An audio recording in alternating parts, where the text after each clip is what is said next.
Et oui, 1 heure, c'est bel et bien la durée de l'épisode, vous ne rêvez pas. Il n'y a pas longtemps, je vous avais confessé que à chaque fois que je faisais un épisode, j'en retirais la moitié, parce que je virais tout ce qui était du domaine de la réflexion un petit peu plus posée pour ne garder que l'aspect humoristique. Vous avez été nombreux à me demander de tout laisser, alors j'ai décidé une fois de satisfaire vos exigences et de faire un essai. Et du coup, ça donne ça. Et vu que l'épisode d'aujourd'hui était de toute façon un petit peu plus sérieux que d'habitude, étant donné le sujet majoritaire dont il traite, et je me suis dit pourquoi pas profiter de l'occasion pour vous montrer à quoi ressemblerait un épisode de Vive la France si je laissais tout ce que j'écrivais. C'est pourquoi j'ai décidé de couper la vidéo en deux avec une première partie plus classique et une seconde, vous repérerez facilement puisque c'est en noir et blanc, dans laquelle je développe un peu plus le sujet. J'espère que cette expérience vous plaira. Quant à moi, je vous retrouve très vite pour 2 nouveaux épisodes qui sont écrits et qu'il va falloir que je sorte et qui eux sont normaux et se concentrent avant tout sur la rigolade. Sur ce, je vous souhaite un bon épisode hors série.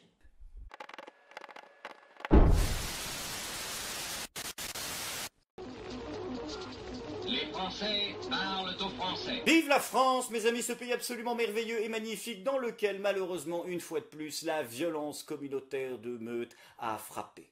Eh bien, écoutez, hier, nous avons eu tout simplement affaire à une embuscade, à un guet-apens qui n'avait d'autre but que de blesser et de tuer des fonctionnaires de police. On appelle parfois ça des violences urbaines, mais là, on était clairement sur une tentative d'atteindre l'intégrité physique des personnels hier, suite à un feu de véhicules là, sur le secteur sensible du Val-Fouré. 3 fonctionnaires de la brigade anticriminalité locale ont été envoyés pour s'assurer qu'il n'y avait pas de risque de danger pour les biens et les personnes autour du véhicule en feu, et ils ont été pris sauvagement à partie par un groupe de 40 individus qui s'étaient cachés dans l'obscurité et qui ont fait des tirs tendus de mortiers, de projectiles sur des policiers à pied à une proximité vraiment immédiate. Les policiers n'ont dû leur salut qu'à l'arrivée de renforts d'une 30aine de personnels, mais les personnels ont eu très peur cette nuit et ont vraiment craint pour leur vie. Une centaine d'individus ont fini par se regrouper et ont continué à attaquer les policiers qui n'arrivaient pas à s'extraire de cette cité. Et il n'en fallait pas plus après ce terrible incident pour que des réactions fusent un petit peu partout sur l'échiquier politique. Mais la réaction qui a le plus choqué et marqué les esprits, c'est bien évidemment celle de Zineb El Razoui. Il faut dire que par exemple sur les événements de Mantes-la-Jolie, les événements récents, le guet-apens organisé à une petite patrouille de policiers par une centaine de je ne sais pas qui c'est, de racailles. Bon, il faut dire les choses comme ça. Moi, j'ai vu un peu ce qui se disait sur les réseaux sociaux. Les gens de tous horizons étaient absolument unanimes. Il faut que la police tire à balles réelles dans ces cas-là. Et comme vous vous en doutez très certainement, il n'a pas fallu attendre très longtemps après des propos aussi polémiques pour que, sans mauvais jeu de mots, le téléphone arabe gigantesque que constitue Twitter se mette à déformer les propos de Zineb. Aussi choquant puisse-t-il être, et il n'a pas fallu attendre moins de quelques heures avant que l'on passe de les policiers ont le droit de tirer à balles réelles sur une centaine d'individus qui montent une opération d'embuscade pour les assassiner à coups de mortier à Zineb El Razoui souhaite que les flics tirent sur des musulmans et des arabes au hasard en cité. Mais heureusement, soyez rassurés, si les politiques sont toujours les premiers dans la récupération, heureusement, les artistes, eux, sont là pour le parler vrai. Il n'a pas fallu attendre longtemps avant que celui qu'un journaliste des Inrocks avait qualifié, après une nuit probablement trop chargée en cocaïne, de nouveau Victor Hugo français, se mette à réagir. Je parle de Booba. Pourrissons la vie à cette grosse merde puante.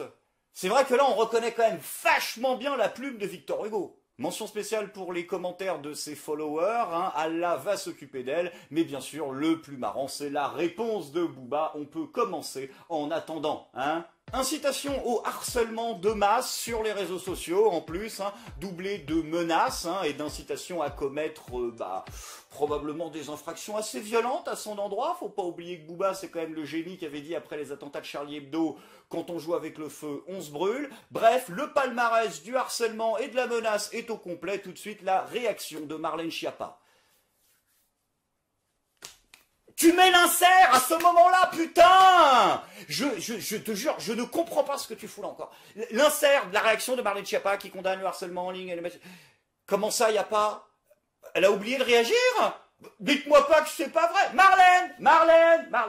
Sous les coussins peut-être? Je sais, elle est où? C'est vrai qu'en ce moment les politiques ils osent pas trop y aller. Il faut dire que le contexte il est assez explosif autour des tensions communautaires et religieuses, avec d'ailleurs cette très controversée marche contre l'islamophobie ce dimanche. Stop à l'islamophobie. Des milliers de citoyens sont descendus ce dimanche dans la rue pour dénoncer les actes anti-musulmans en France.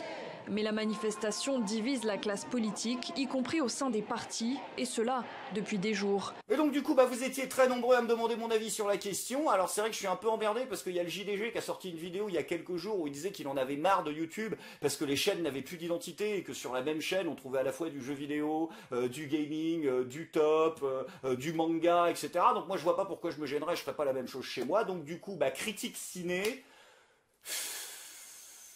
J'ai pas du tout aimé ce reboot de Touche pas à mon pote. Non, il faut vraiment que l'industrie du cinéma arrête de nous ressasser les mêmes trucs parce qu'ils n'ont pas d'idée. Déjà, ils ont changé le casting.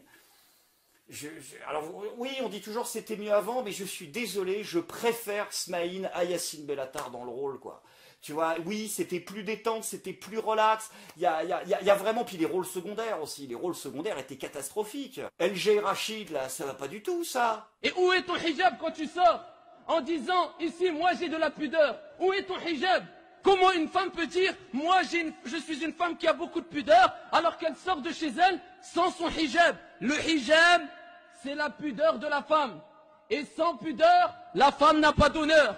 Et si la femme sort sans honneur, ici qu'elle ne s'étonne pas que les gens, que les frères, que les personnes qui font partie même des hommes, que ce soit des musulmans ou des non-musulmans, abusent de cette femme-là et la négligent et l'utilisent comme un objet. Ni que ta mère. Après, mon préféré, ça reste, comment il s'appelle, Adibou, là. Abou Hadas Nasser. Nader. Non, il est pas vraiment Nasser. Allah subhanahu wa ta'ala dit, les hommes ont autorité sur les femmes. Les femmes vertueuses sont obéissantes à leur mari.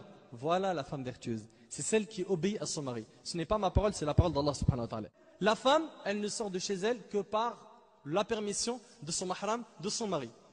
Sa place à la base, Allah subhanahu wa ta'ala l'a fixée dans le Coran, il a dit « Waqarna fi buyutikunna » et restez dans vos demeures. Ça, c'est la base. Le soir, il a un besoin, il a une envie, et elle lui dit non. Et elle ment en disant je suis fatigué, je peux pas, je suis ci, je suis cela, je suis ci, je suis cela. Et l'homme, il craque. Et donc là, elle a ouvert une porte de charme.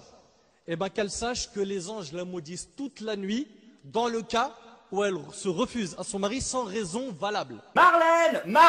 Ah non, saucisson, t'as vu Marlène quelque part? Après attention, c'était pas une manifestation de religieux, il y avait aussi des politiciens, de métier d'ailleurs, des gens engagés dans la vie publique qui étaient là, des gens qui portent l'écharpe tricolore.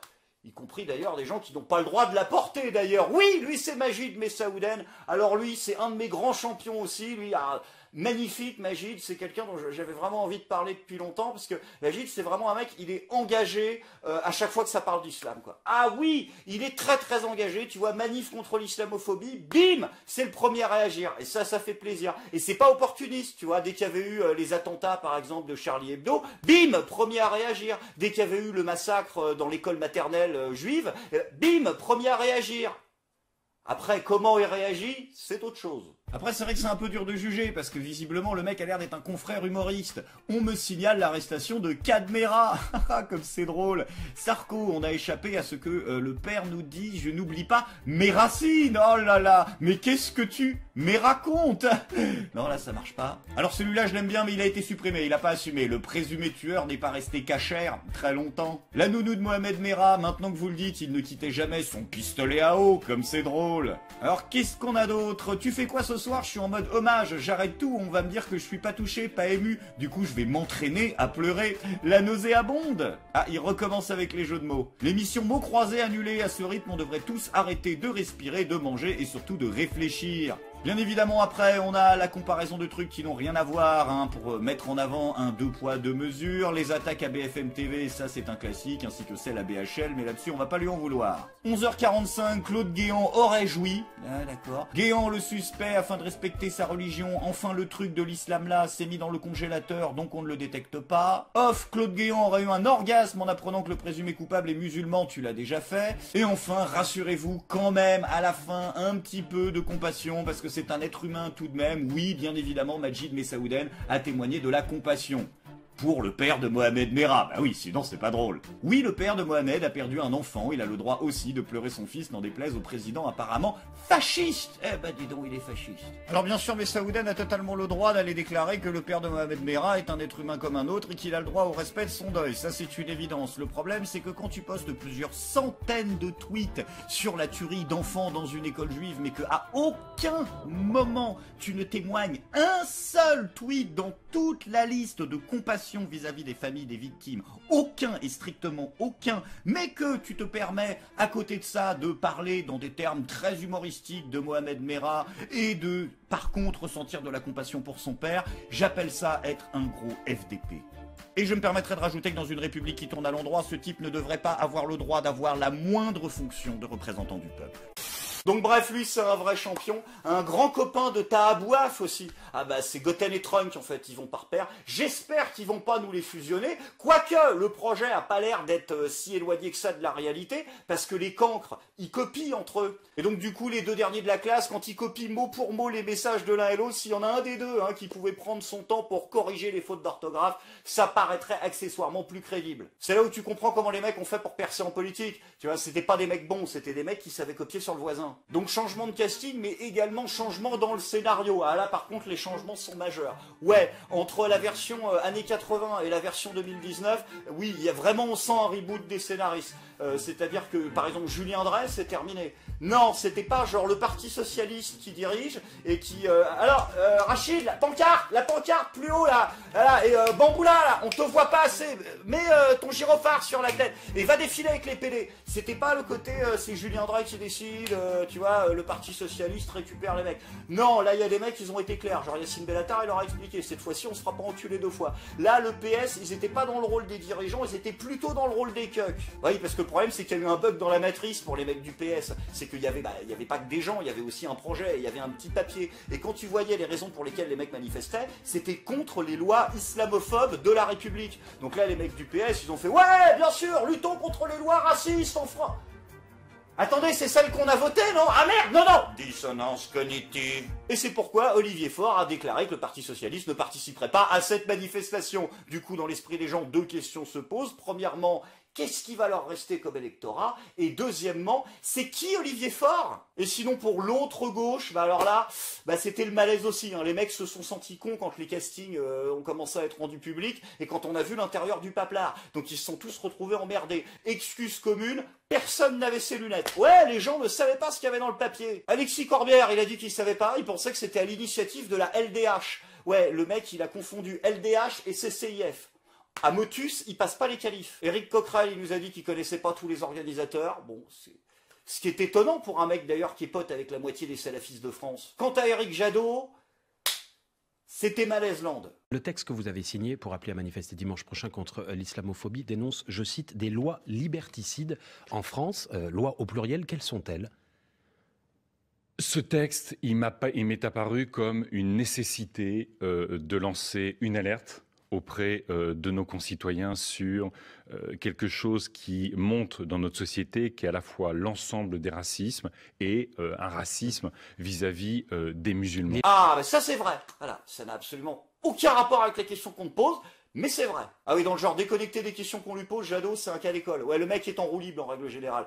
Dites-moi, monsieur Jadot, alors, que pensez-vous finalement de cette manifestation contre l'islamophobie, mais qui serait encadrée par des individus relativement suspects tout de même? Vous savez, monsieur Bourdin, ce qu'il y a de fabuleux dans le renversement anthropologique de Spinoza, c'est cette façon dont le panthéisme naturaliste se réapproprie la mythologie abrahamique. Et oui. Loi liberticide. Des lois liberticides qui visent les musulmans, c'est précisé dans le texte. Il y a, si vous voulez, je ne valide pas l'ensemble du texte parce qu'à un moment donné, il faut... Essayer de garder sa place. Non, c'est pas ça. Lancer une alerte dans l'opinion publique. Les mots ont un sens. Yannick Jadot, vous le savez mieux que personne. Loi liberticide, ça veut dire qu'il y aurait une forme de racisme d'État. Oui. Non, moi, je n'ai jamais considéré qu'il y avait un racisme. Vous signez un texte qui dit qu'il y a des lois liberticides, quelles sont-elles? J'ai jamais considéré qu'il y avait un racisme d'État dans notre pays. Quelles sont les lois liberticides pour lesquelles vous avez signé? Il peut y avoir, je l'ai dit, ce texte, il m'apparaît dans sa philosophie porter une alerte dans notre société sur un danger qui est de faire d'une partie de la communauté nationale le bouc émissaire de nos difficultés. Je pense que ça, c'est extrêmement dangereux. C'est cette philosophie-là que j'ai voulu signer. Eh ben mon cochon, donc toi t'étais là pour le fond philosophique. C'est un document officiel d'appel à la manifestation. C'est philosophique. Putain, ah ouais. C'est-à-dire qu'entre ça et Sénèque, t'as choisi ça. Non mais à ce moment-là, va dire René Girard. Mais non, parce que tu nous dis, oui, mais c'est par rapport au bouc émissaire, à la philosophie du bouc émissaire. Eh ben, tu vas lire René Girard et tu nous fais pas chier. Sur laquelle j'ai voulu alerter. Vous l'aviez lu, le texte, attentivement, avant de le signer? Je l'ai lu, il a très mal circulé, ce texte. Il faut le dire, de la façon dont il a été organisé, il a très très mal circulé. Hein? J'ai pas compris. Attends, c'est dur. Ça a mal circulé, c'est-à-dire que t'as pas pu le lire parce que ça a mal circulé. Non mais c'est vrai, ça circulait pas bien. C'est parce qu'en fait c'est Bestel, il a mis la cassette, en fait ça a fait et puis en fait il a tout niqué et la photocopieuse en panne. On s'est retrouvé avec un exemplaire du document pour toute la gauche. Ça circulait trop. À peine j'étais là, je souciais, et hop, et Clémentine Autain m'avait piqué le papier. Je veux dire merde. Mais vous l'avez pas bien lu. Je l'ai pas. Mais encore une fois, il y a une philosophie qui est d'alerter l'opinion publique sur le fait que nous avons un problème au fond Ah, je crois qu'il a bugué. Il a bugué. Faut faire un reboot. De trouver.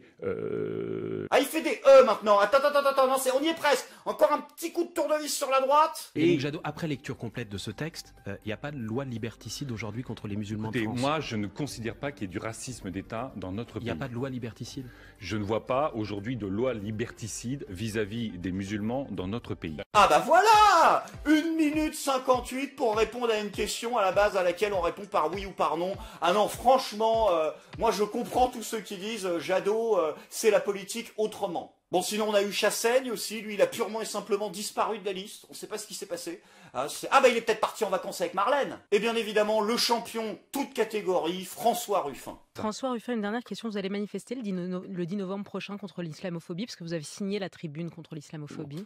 Moi j'étais à Bruxelles en train de manger des frites et des gaufres avec mes enfants, donc c'est pas mon truc. Maintenant je vais vous dire... Attendez, ça veut dire quoi? Ça veut dire je n'irai pas dimanche, je joue au foot.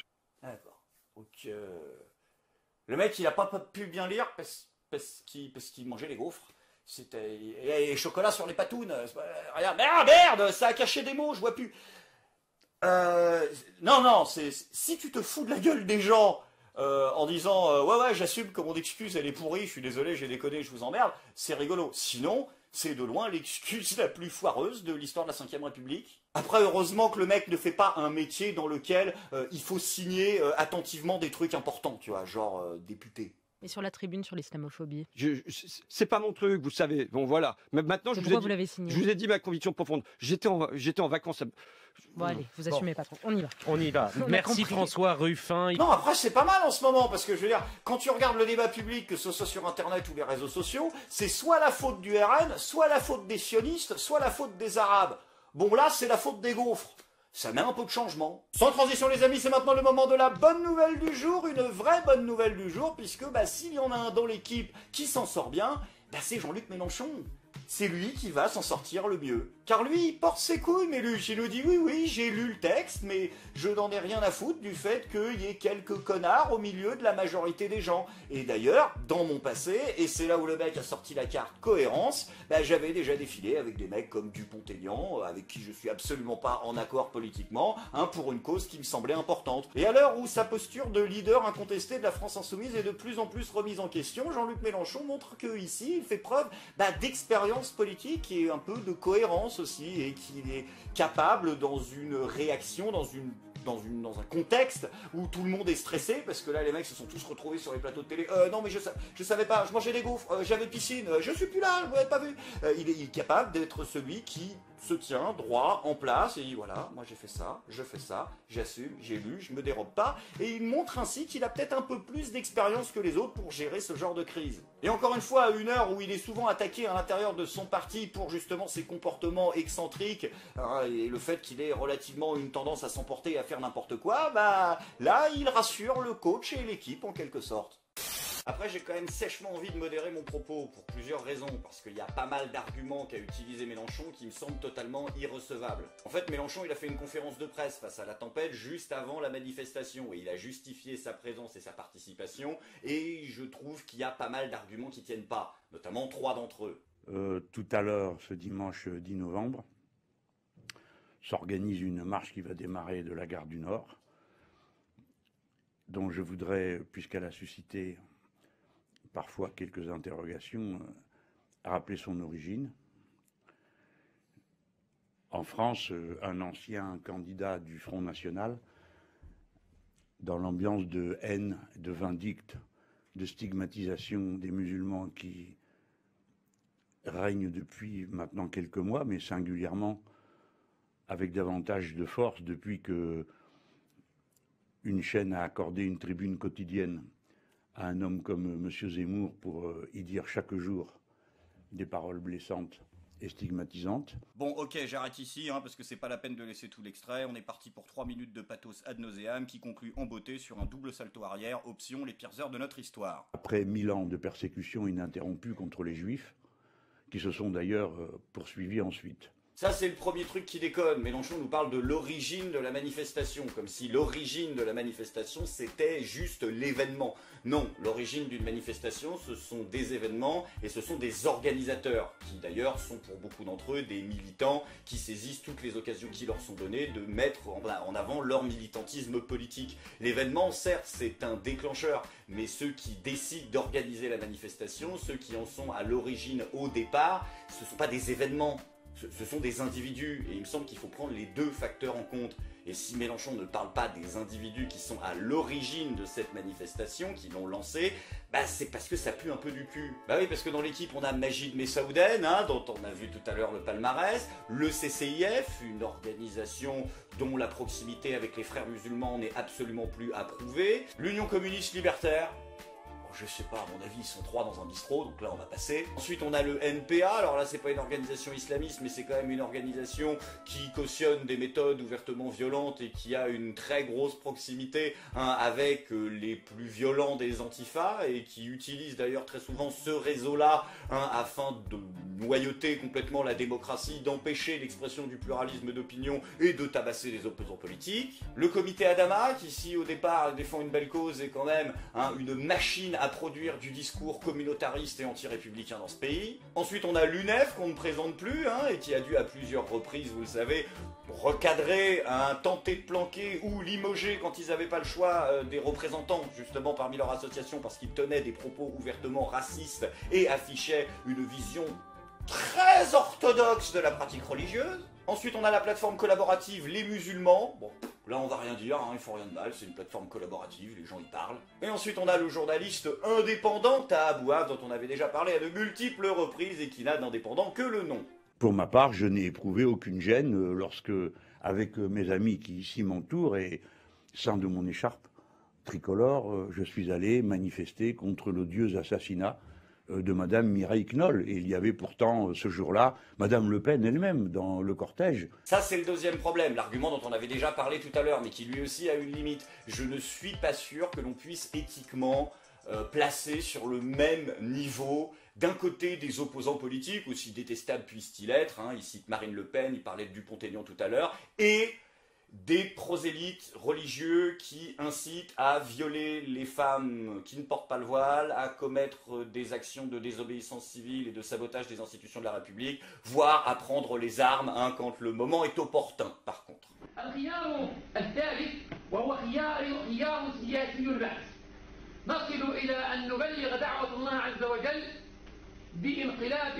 بعمل سياسي محض نصل إلى أن نقتحم المجالس البلدية والمجالس البرلمانية وأن نسطو على الحكم من الناحية السياسية وبعدها نبلغ دعوة الله عز وجل. هذا أيضا جزء أيها الإخوة وهذا يعني خاصة يمثله حزب الأحزاب الإسلامي حزب التحرير.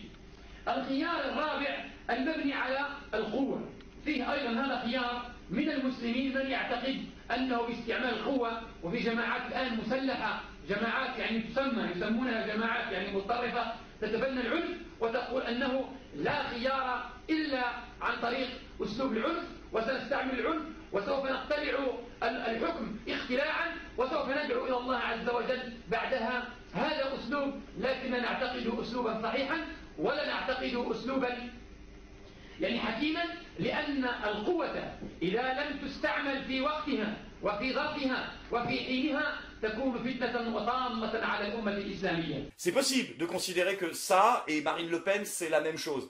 Mais alors à ce moment-là, tu nous parles plus jamais de République et plus jamais de laïcité. Non, vraiment, tu peux le faire. Tu peux le faire. Mais à ce moment-là, il faut l'assumer, Mélenchon. Il faut aller voir, j'allais dire, l'électorat laïque qui te reste, j'ai l'impression qu'il en reste plus des masses, et leur dire, oui, je considère qu'un leader religieux qui fait l'apologie d'attentats ayant coûté la vie de centaines de personnes, ou qui incite à violer les femmes non pieuses, ou qui incite à prendre les armes contre la République, c'est exactement la même chose que le discours de Marine Le Pen ou de Éric Zemmour. Je pense que ça va choquer beaucoup de gens. Pour ma part, c'est parfaitement clair. Les lois liberticides sont celles qui ont été votées au Sénat d'une manière absurde, qui interdit aux accompagnatrices voilées de se joindre aux enfants en sortie scolaire.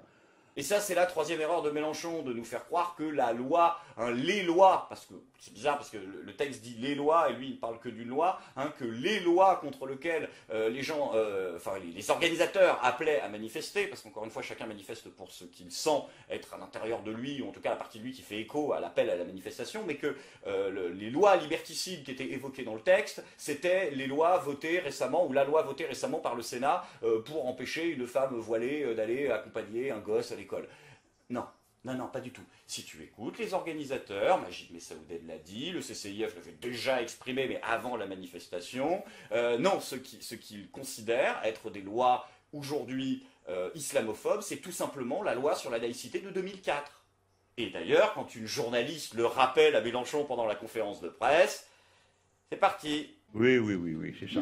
Oui. Et bien vous aussi, M. Zemmour, il écrit dans votre journal, madame. Vous êtes journaliste du Figaro. Par conséquent, vous êtes la plus mal placée pour venir faire ici des leçons de laïcité, de république et du reste, puisque vous avez dans vos propres rangs quelqu'un qui, tous les jours, insulte les musulmans et appelle à la haine. Oui, c'est ça. Comme ça vous arrange, c'est vous. Et comme ça vous arrange plus, c'est le journal. Bon, bref. Et voilà, la classique. Mélenchon patine, Mélenchon s'énerve, Mélenchon insulte et devient méprisant et hautain. C'est toujours ce même travers qui ressort à chaque fois qu'on lui balance un truc qui lui plaît pas. Là, en l'occurrence, il utilise le fameux sophisme du tout cocoué qui évite de répondre à une accusation en faisant une accusation encore plus grosse à la personne qui est en face. Un peu c'est celui qui dit qui est.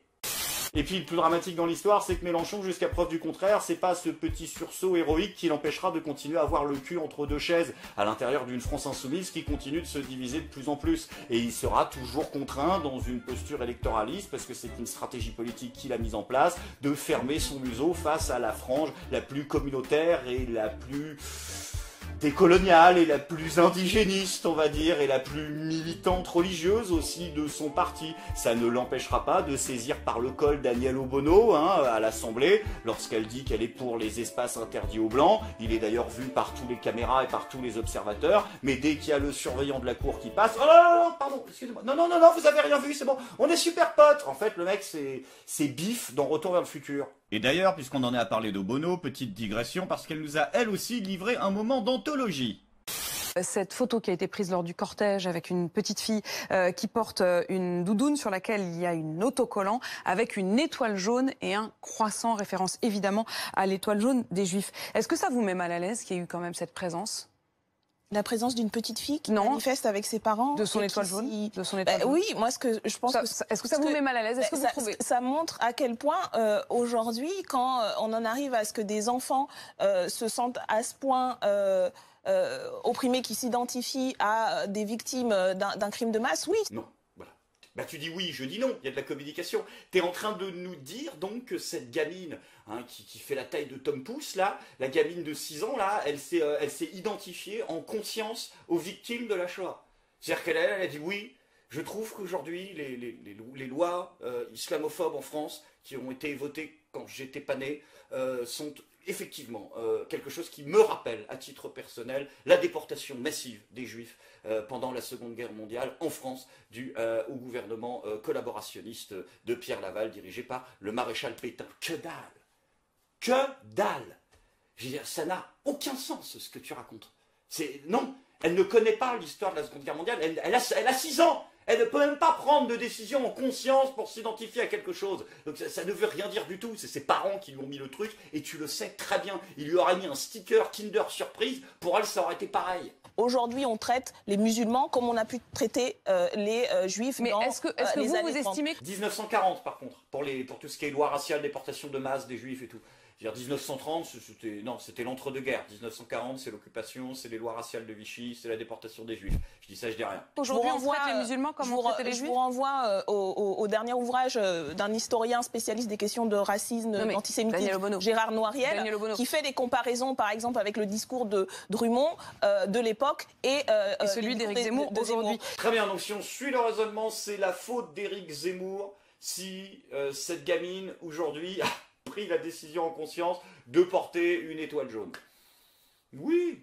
Donc je vous fais ces références pour vous dire que c'est pas... Là, c'était l'expression, on va dire, de manière la plus crue, d'un débat qui existe sur le fait qu'aujourd'hui, il y a une forme de stigmatisation des musulmans qui a déjà eu lieu dans l'histoire et qui a conduit à des catastrophes. Bon, heureusement, le film finit bien, on retombe sur les classiques, les pires heures de notre histoire. Vous connaissez la chanson. Tu vois, Jean-Luc, tant que tu continueras à avoir des gens comme ça à l'intérieur de ton parti, tu continueras à perdre des électeurs, parce que quand on passe de quasiment 18% en 2017 et que l'on termine à 6% aux dernières élections, c'est qu'on a perdu pas mal de gens en chemin. Et les centaines de gens à qui j'ai pu parler du sujet sont toutes unanimement d'accord pour dire que si elles se sont barrées de la France insoumise, ce n'est pas parce que les médias ont monté une cabale pour te faire hurler le matin en bas de chez toi que les gens y rentraient pas et que t'étais la République. Non, si les gens se sont barrés, c'est parce que ton discours politique est passé d'un discours républicain, laïque, indivisible, souverainiste, patriote dans le bon sens du terme, à un discours communautariste, victimaire, mettant en avant toutes les alliances possibles pour céder aux revendications des SJW, pour proposer tout et n'importe quoi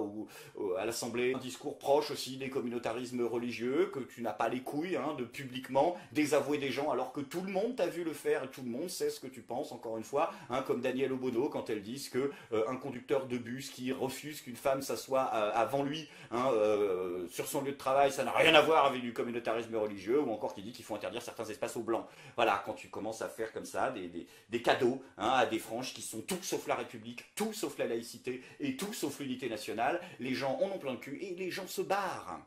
Et pour ceux qui m'accuseraient de parler sans preuve, je vais pas balancer les noms des gens que je connais à l'intérieur de la France insoumise, avec lesquels je discute, et qui m'ont tous confirmé que les convictions réelles de Jean-Luc Mélenchon sur le plan de la laïcité et sur le plan de la place de l'islam et des autres religions au sein de la République n'est absolument pas celle qu'il défend publiquement dans le but de garder l'électorat le plus large possible, et qu'il est en pleine dissonance cognitive, cette fois-ci sans le jingle, vis-à-vis des discours qu'il tient dans beaucoup de cas, et que c'est peut-être ça d'ailleurs qui, selon ces personnes, justifie le fait qu'il s'emporte assez souvent. Après, qui sommes-nous pour reprocher à un homme de mettre de côté ses convictions personnelles afin de rassembler le plus de monde possible?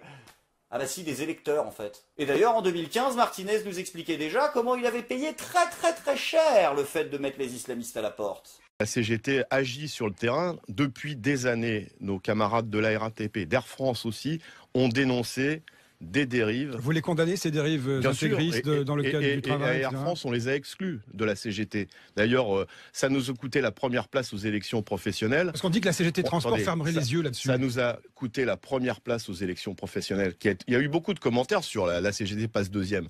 On a viré, purement et simplement, ce genre d'individu de la CGT. Ça nous a coûté la première place aux élections, mais on a assumé cette décision. Et puis Jean-Luc, il a d'autres choses à foutre, puisqu'on en a parlé des anciens de la France Insoumise, il y en a un en ce moment qui est en train de lui chercher des poux et fait son grand choix. C'est Thomas Guénolé. Lui, il a sorti un bouquin pour dire qu'en gros, Jean-Luc Mélenchon, c'est un mélange entre Al Capone et Raël. C'est donc à ce moment précis de la vidéo que vous étiez censé voir un extrait de Thomas Guénolé sur le plateau de C'est à vous, où il fait la promotion de son dernier livre, et dans lequel il nous explique que Jean-Luc Mélenchon est un dangereux dictateur au comportement sectaire et qui détourne paradoxalement 47% de l'argent que lui reverse l'État pour ses comptes de campagne via une société écran et qu'il reverse à sa maîtresse Sophia Chikirou. Et là, je ne peux pas vous montrer cet extrait puisque j'ai reçu une plainte de la part de France Télévisions qui m'interdit dorénavant d'utiliser leurs extraits. J'adore la liberté d'expression en France. Bon, on va dire que vous l'avez vu, voilà, et pour ceux qui veulent la voir, bah non, je vais pas mettre le lien de cette vidéo en description, je vous l'ai suffisamment bien résumé, qu'ils aillent se faire foutre. Ah bah ça fait plaisir de voir des gens qui assument leurs responsabilités politiques, qui portent leurs couilles et qui sont capables d'aller dénoncer Jean-Luc Mélenchon dans l'émission la plus pro-Macron de France. Ah non, sans déconner, je vous sens plein de sarcasme, ça m'emmerde. Non, vraiment, vous êtes de mauvaise foi. Non, sa posture, elle est honnête. Il y a toujours eu deux grandes catégories de résistants en France. Il y a ceux qui vont chez De Gaulle et il y a ceux qui vont chez Patrick Cohen. Bon, ok, d'accord, ça sent la revanche personnelle. D'ailleurs, je vous conseille un article des Inrocks, assez bizarrement objectif sur la question, d'ailleurs, qui traite des conflits qu'il y a entre Thomas Guénolé et Jean-Luc Mélenchon et la France Insoumise en général. Vous le trouverez en description de la vidéo. Bah ouais, copain, c'est pas pour défendre Jean-Luc, mais je veux dire, au bout d'un moment, ça fait une semaine que t'es sur les plateaux télé à nous expliquer que oui, moi, de toute façon, depuis le mois de décembre, j'avais déjà compris que c'était tous des cons, que Jean-Luc Mélenchon, il détournait l'argent des gens, qu'il y avait un processus sectaire qui se mettait en place, que c'était la méritocratie et en plus 2-3 histoires de fion pas vraiment claires. D'accord, bah ça c'est bien ça. Mais alors qu'est-ce que tu foutais des mois après à faire le con derrière sur les meetings et à sourire, à faire de la promo? Il y a un petit souci, copain. Et ne nous sors pas la carte du oui. Je me suis battu parce que je voulais que les idées triomphent et j'ai mis mon ego de côté jusqu'aux élections. Ah non, je suis désolé. Si dans ta tête, t'es au clair que le mec, en fait, c'est un mafieux qui détourne 50% du pognon qu'on lui file, qu'il refile à une nana qui est plus ou moins sa maîtresse, qu'il fait régner la terreur au sein de son parti et qu'il lance des opérations de décrédibilisation médiatique vis-à-vis de ses opposants, quitte à leur coller des histoires de fion aux fesses, là, t'es en train de nous dire oui, je me suis retenu pour la France parce qu'elle avait besoin d'un homme comme ça à sa tête. Sans transition les amis, c'est maintenant le moment de votre nouvelle rubrique, l'instant sérieux. L'instant sérieux. Alors le principe il est simple, si vous êtes venus pour rigoler et pour vous informer, en dépit du fait que cet épisode était un petit peu moins drôle et un petit peu plus lourd que d'habitude étant donné la complexité et la gravité du sujet, vous pouvez arrêter la vidéo ici, n'oubliez pas de la partager si vous avez aimé, on n'est pas aidé par les algorithmes et de laisser un pouce en l'air, ainsi qu'un petit commentaire, ça fait toujours plaisir et ça aide pour le référencement, et puis pour tous ceux qui ont envie de prolonger un petit peu plus sérieusement la question de la laïcité, on va justement débriefer ces événements pour voir ce que l'on peut plus sérieusement en conclure. La première question qu'on pourrait se poser, c'est de savoir si cette manif a été une réussite ou un échec. Je pense qu'elle a été les deux. Elle a été une réussite parce qu'elle a quand même réussi à regrouper 13 000 manifestants. Alors il y en a qui vont dire que c'est pas beaucoup si on compare ça aux manifestations d'1,5 million de personnes qui étaient Charlie. Oui et non, parce qu'il ne faut pas oublier plusieurs critères. Déjà, je suis suffisamment le premier à me foutre de la gueule des chiffres officiels de manifestants quand ils sortent et que ça concerne les gilets jaunes pour ne pas accorder exactement le même droit à une autre équipe.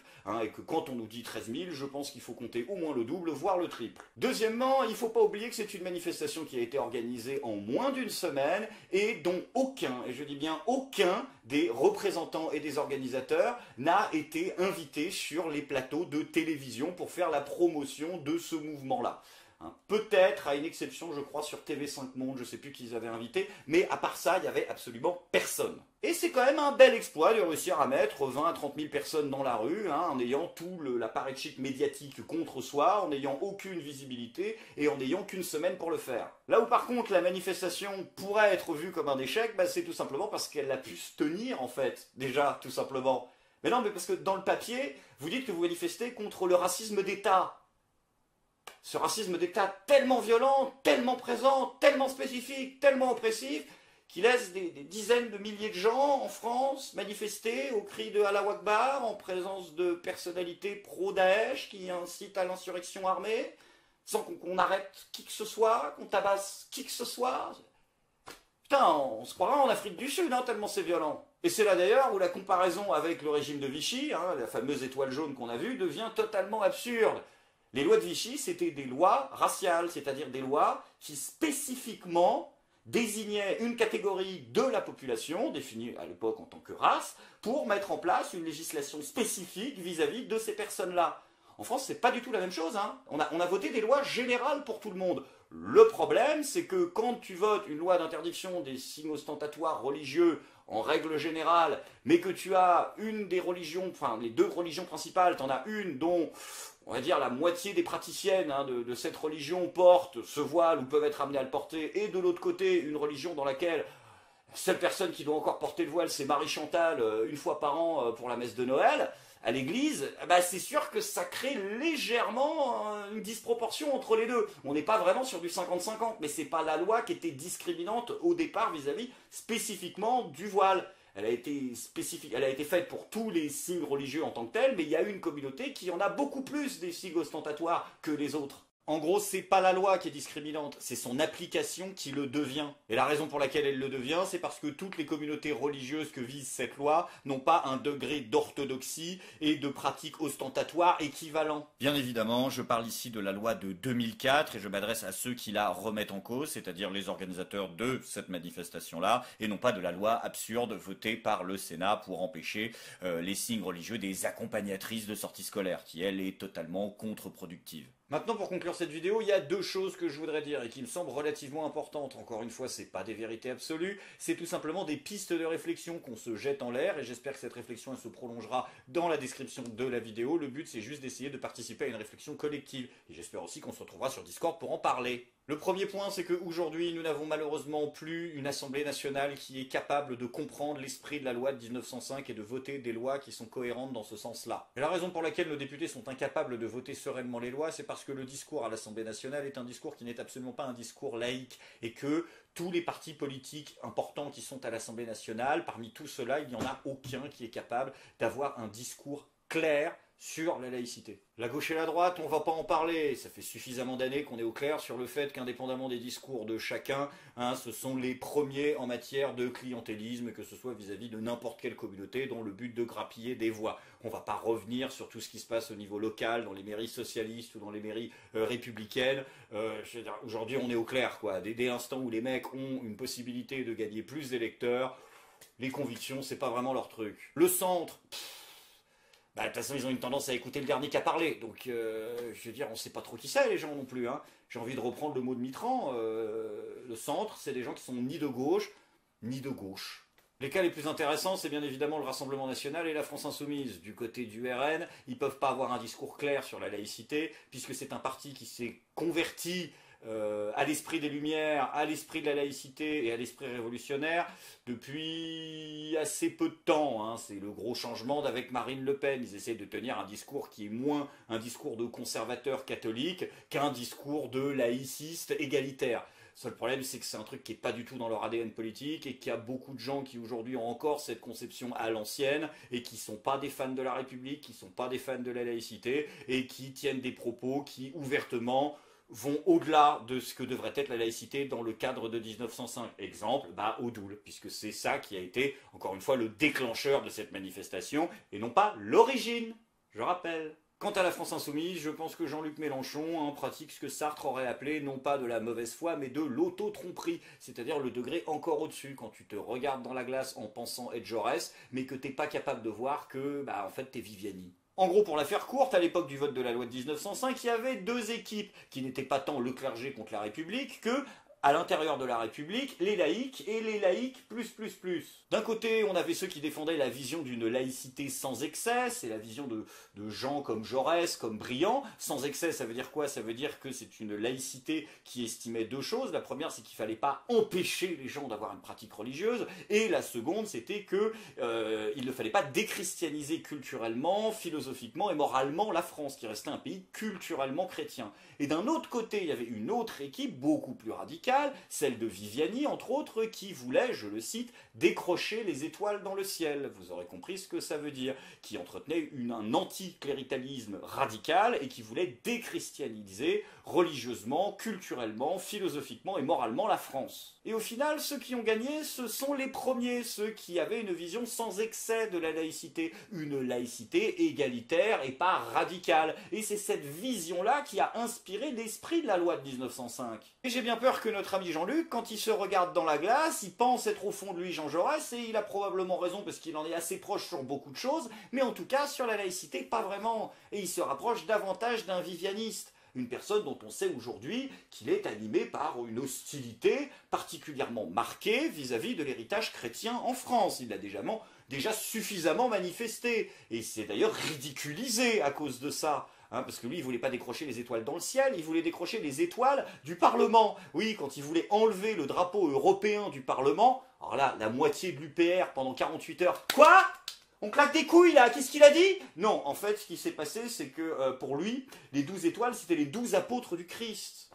Donc il fallait déchristianiser ce Parlement, c'était beaucoup trop chrétien. Et franchement, on est obligé de supporter ça. Non, mais attends, c'est la République française ici, c'est pas la Vierge Marie là. Je comprends pas. Quand on en est à ce degré-là de virulence et de rejet de tout héritage ou représentation chrétienne, en tout cas dans la société, on s'attendrait à avoir la même rigueur vis-à-vis de l'islam. Et pas du tout. Il fait mine de ne pas comprendre que sa critique virulente du christianisme ne devrait pas s'arrêter aux portes du monde musulman.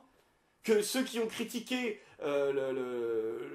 le poids communautaire des chrétiens dans la République à l'époque devraient aujourd'hui critiquer de la même manière le poids communautaire qu'ont les musulmans en France. Et le point central par lequel je voudrais conclure cette vidéo, et qui n'est encore une fois que mon opinion, qui est là pour ouvrir un débat entre nous, c'est que malheureusement, même si nous avions des partis politiques à l'Assemblée nationale qui soient capables d'avoir une ligne claire et sans ambiguïté concernant la laïcité, ce qui encore une fois ne peut pas être le cas de l'AFI à cause d'une scission interne entre les républicains et les communautaristes, et au Front National entre les catholiques, conservateurs et ceux qui s'adaptent plus au discours laïque, quand bien même nous aurions un parti capable d'exprimer une opinion claire, nette, précise à l'Assemblée concernant la laïcité, quand bien même on la comprendrait, quand bien même on la voterait bien, cette loi de 1905, cette laïcité n'est pas la bonne arme. Je crois sincèrement que les politiciens qui agitent l'étendard de la laïcité pour lutter contre la montée du communautarisme islamique, voire musulman en France,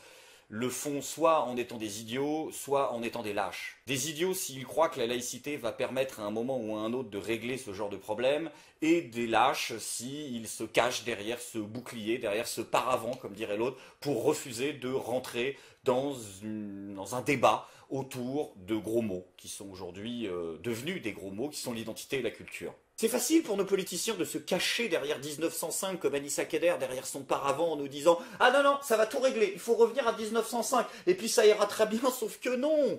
On part du principe que parce que la loi de 1905 aurait réussi à garder dans l'enclos le christianisme et le judaïsme, ça marchera avec l'islam. Mais c'est faux, et pour une raison très simple, c'est que ça n'a déjà pas marché à l'époque.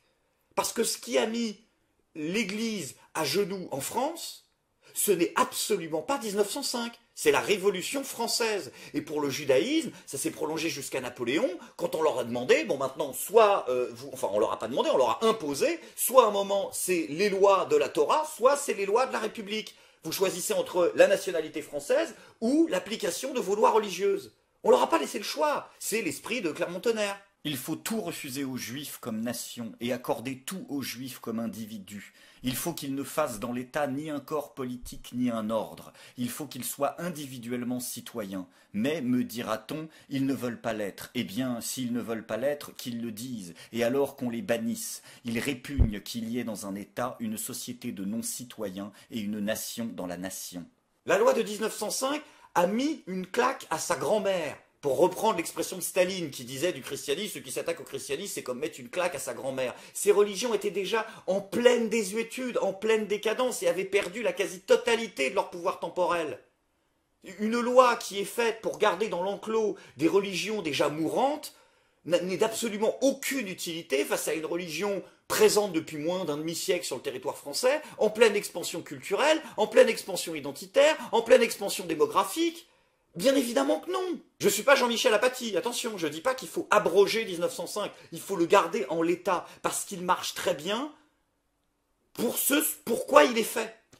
La loi de 1905 n'est pas là pour mettre des revendications particulièrement véhémentes au sein de la société française à leur place. Elle a été là pour acter la fin définitive du pouvoir temporel de religion qui n'en avait déjà plus. La neutralité de la loi de 1905 ne marche que parce qu'il y a eu en amont, non pas une des lois de neutralité qui ont été votées, mais il y a eu l'affirmation de la part de l'État français d'une identité et d'une culture qui interdisait certaines choses et qui a imposé aux gens, qui a imposé au clergé, qui a imposé aux églises de s'y plier. Et ces valeurs culturelles, ces valeurs identitaires, même si c'est un gros mot inaliénable, aujourd'hui on les connaît. C'est l'égalité homme-femme, c'est l'interdiction de la polygamie, c'est la liberté absolue de conscience de se convertir à une religion ou de la quitter ou de ne pas en avoir, c'est l'interdiction des peines corporelles, c'est la séparation totale du temporel et du spirituel, et c'est la liberté, voire le devoir, de caricature. La loi de 1905, elle marche lorsque l'État a affirmé un certain nombre de principes en amont, et souvent d'ailleurs dans l'histoire, de façon qui n'était pas véritablement démocratique ou ne laissait pas vraiment place au débat. Et quand tu regardes les militants musulmans politisés qui parlent de laïcité, ils en ont totalement conscience de ça. Quand tu regardes ce que disent les musulmans investis politiquement qui ont un avis sur la laïcité, il y a deux grandes écoles. Soit à l'école qu'on voit plus sur Internet, qu'on ne voit pas dans les médias, qui est très empreinte de culture dissidente pour plein de raisons historiques qu'on a déjà évoquées à de multiples reprises, qui a une vision très hostile de la laïcité, qui en général est vue comme la religion de la République, la religion des francs-maçons, et qui est là pour déspiritualiser le monde et qui est un danger. Et d'un autre côté, il y a le discours qu'on voit à la télé, qui est le discours public tenu par les organisateurs de cette manifestation, qui est un discours qui réclame de la laïcité. Ils disent on veut 1905, parce que si on appliquait 1905, nous aurions beaucoup plus de liberté dans la pratique de notre culte. Et ils ont raison, ils le savent. Regardez ce qu'il y a marqué sur les pancartes des manifestants. Il y a marqué « Nous sommes fiers de nos deux identités, nous sommes fiers de nos deux cultures ». Les gens qui manifestent avec ce genre de slogan sont là pour manifester une identité et une culture. Donc il faut leur répondre par une identité et une culture. Les discours comme ceux de Yacine Bellatar sont des discours identitaires. J'aimerais préciser au ministre de l'Éducation nationale que nous ne sommes pas dans un projet d'assimilation. Je n'aurai jamais un béret baguette, je ne mangerai pas de porc, je ne boirai pas d'alcool. Nous sommes dans un projet de banalisation. La France doit s'habituer. La France doit s'habituer au fait que nous restons. Je suis français plus que beaucoup de gens, puisque mon grand-père a défendu ce pays, mon père l'a bâti, et moi je le revendique. J'appelle tous les footballeurs qui portent le maillot de l'équipe de France et qui sont musulmans, de souvenir que si aujourd'hui les gens parlent de la France dans le monde, c'est aussi parce qu'il y a des tirailleurs dans cette équipe. Pour finir, je parle de nos enfants, je le dis sur scène. Je suis triste pour le Rassemblement national et les fachos. Je suis triste parce que s'ils ne nous aiment pas, ils ne se rendent pas compte de ce que nous avons préparé, c'est-à-dire nos enfants. Il n'y a que des médecins et des ingénieurs qui arrivent, c'est horrible.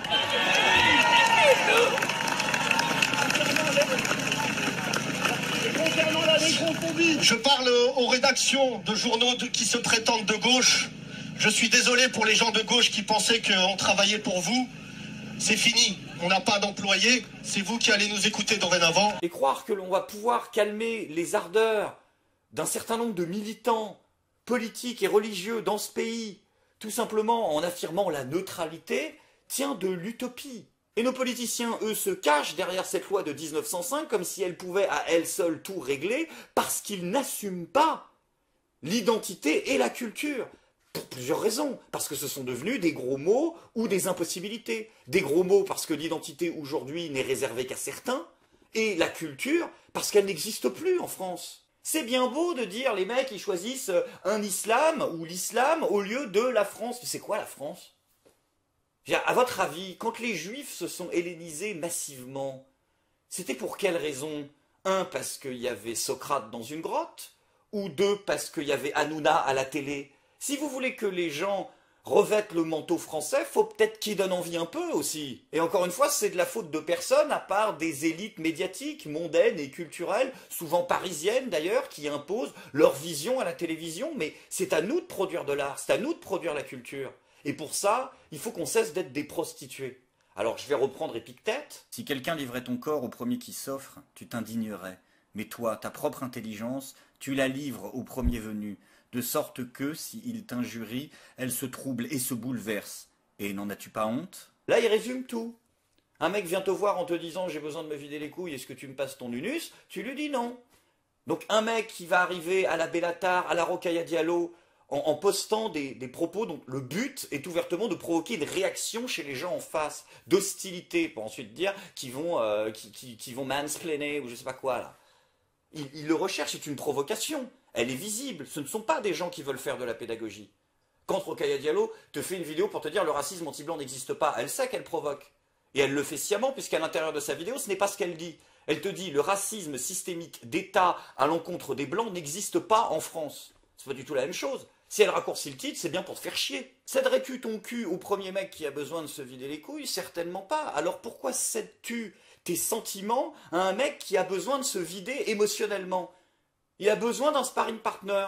Il a besoin, le mec, que tu t'indignes, que tu hurles, que tu donnes de ta stabilité émotionnelle et de ton temps, qui est précieux, pour lui. Ne le fais pas. Ne le faisons pas. Je suis le premier à le faire. C'est pourquoi je crois que je pense, dans pas très très longtemps, arrêter Twitter. Et ce temps que ces gens-là nous prennent, nous pourrions l'utiliser à produire des livres, à produire des pièces, à produire des films, à produire des choses qui peuvent mettre en avant le génie français. Et puis après, culturellement, il y a Internet qui aide, réussir à se mettre ensemble pour pouvoir les imposer. Parce que sincèrement, si on avait mieux à proposer, je pense qu'il y aurait moins de gens qui partiraient dans des délires aussi. Est-ce que moi je ne crois absolument pas que cette espèce de néo-islam bricolé par des Saoudiens multimilliardaires qui bossent dans le pétrole et importés à la hâte puisse rivaliser avec la culture française, si elle est la culture française.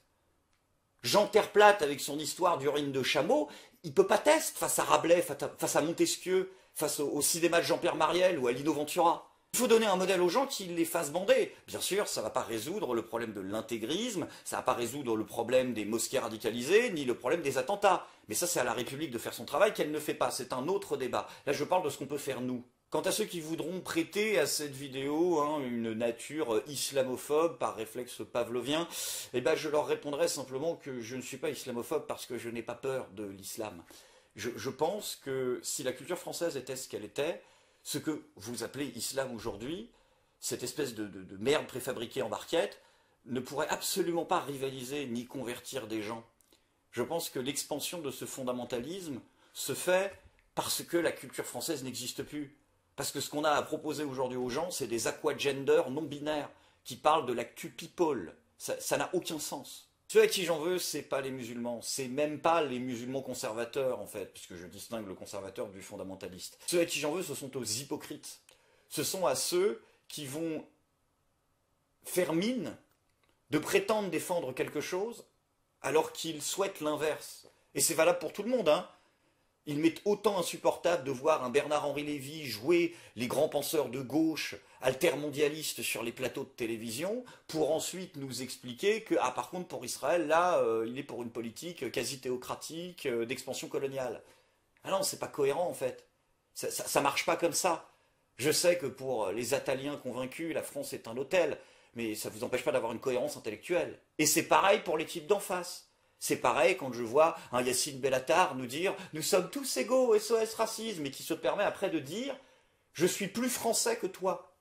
Parce qu'il le dit tout le temps ça, dès qu'il y a des mecs de droite en face de lui « Mais je suis plus français que vous parce que mes parents étaient là depuis… » Mais c'est l'inverse même de la République. Tu peux pas d'un côté dire « Moi je suis pour une vision antiraciste totale qui considère que dès l'instant que tu as une carte d'identité française, tu es français à égalité avec ceux qui sont là depuis 1000 ans », et d'un autre côté dire « Je suis plus français que quelqu'un ». Et encore une fois, en attendant qu'on ait par la providence ou par les armes la chance d'avoir un ou une présidente qui décide réellement de prendre ses problèmes à bras-le-corps, la seule chose que nous pouvons et que nous devons faire aujourd'hui, c'est créer de l'art, créer de la culture, créer de l'esprit, créer du débat. Et peut-être que quand on aura fait tout ça, on pourra tous se regarder dans la glace, quelle que soit l'issue de la bataille, et se dire « Vive la France !» Pendant longtemps j'ai cru que l'Europe c'était la paix. Un tour de passe-passe, on est devenus des laquais. Les USA tirent les ficelles, commandés par Washington. L'UE c'est un théâtre, regarde juste les Ashton. Se traite de Barroso qui est payé par la Carlyle, embauché par Carlucci, CIA et FBI. Le système nous coûte en présent dans la facture des milliards pour construire une imposture. La propagande travaille à masquer les infos. Les banquiers se frottent les mains quand tu soutiens l'euro. Mais qui gouverne la France, c'est une question capitale. L'Union européenne, c'est le